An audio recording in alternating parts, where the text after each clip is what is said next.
que me escuchan. Mi nombre es Gustavo Gallón, soy director de la Comisión Colombiana de Juristas y he escrito para El Espectador una columna que me voy a permitir leer a continuación.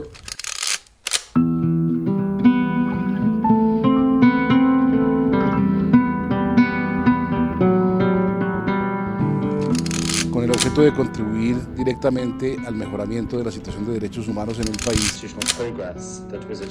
Lo más importante es que se revele lo que no se ha revelado hasta el momento. Reconocimiento del daño inmenso que se le ha causado a la sociedad colombiana. El país está dividido en torno a la controversia sobre el acuerdo de paz. Con el diáspora du monde entier.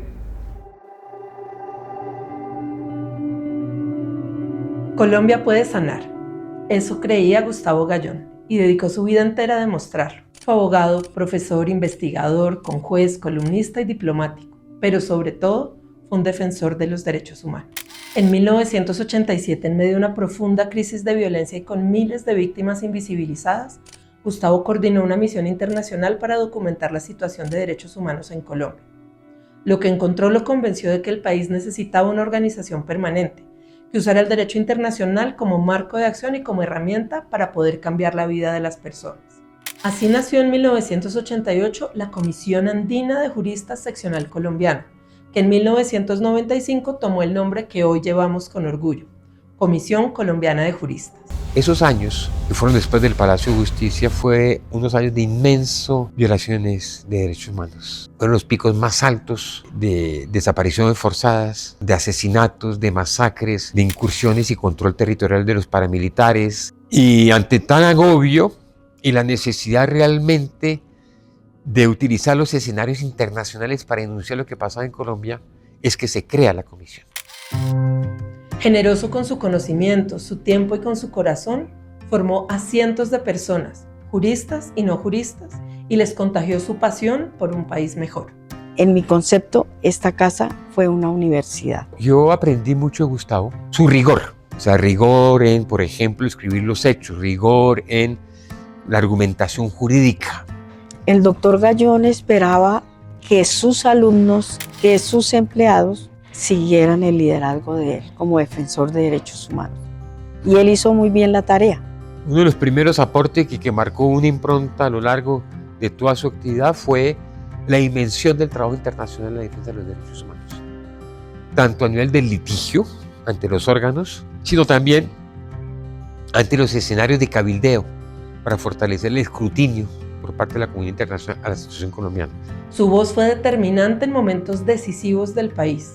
Impulsó los límites a los estados de excepción en la Constitución de 1991 y luego a la justicia penal militar. Promovió la aplicación del derecho humanitario al conflicto armado en Colombia. Desentrañó la responsabilidad estatal en la creación de grupos paramilitares y contribuyó a ajustar a los estándares internacionales los mecanismos de justicia transicional como Justicia y Paz, la Ley de Víctimas y los instrumentos del Acuerdo de 2016, entre muchos otros hitos. Su compromiso con la defensa de derechos y el multilateralismo lo llevó a impulsar la creación en Colombia de la Oficina del Alto Comisionado de Derechos Humanos, a ser relator especial de las Naciones Unidas para Guinea Ecuatorial y experto independiente para Haití. En 2022 fue nombrado embajador y representante permanente ante las Naciones Unidas en Ginebra, donde logró que Colombia fuera elegida como miembro del Consejo de Derechos Humanos por primera vez en la historia.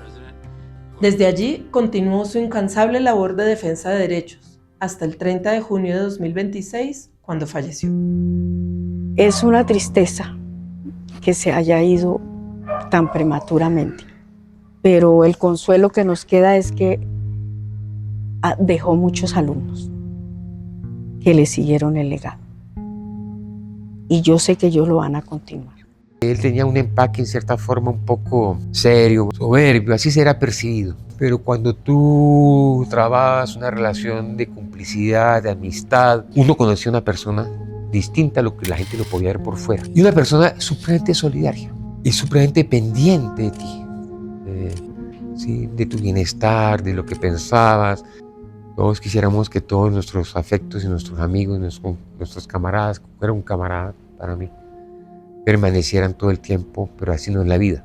Puedo decir que lo extraño mucho. Sí hay un gran vacío, porque él era líder y él era el cerebro de qué hacer en la situación que se nos avecina, porque él peleaba con sus argumentos en cuanto a derecho, en cuanto a la defensa de los derechos humanos. La CCJ continuará defendiendo las convicciones y las causas por las que luchó Gustavo. Hoy, cuando Colombia enfrenta desafíos complejos, urge más que nunca unirnos para impedir que se imponga la violencia, se debilite la democracia, se renuncie a la construcción de paz y se pierdan los avances alcanzados en la garantía de derechos. Su legado permanecerá en cada persona acompañada y en quienes aprendimos de él que los derechos humanos son una forma de habitar el mundo y de alcanzar la justicia. Hasta siempre, Gustavo.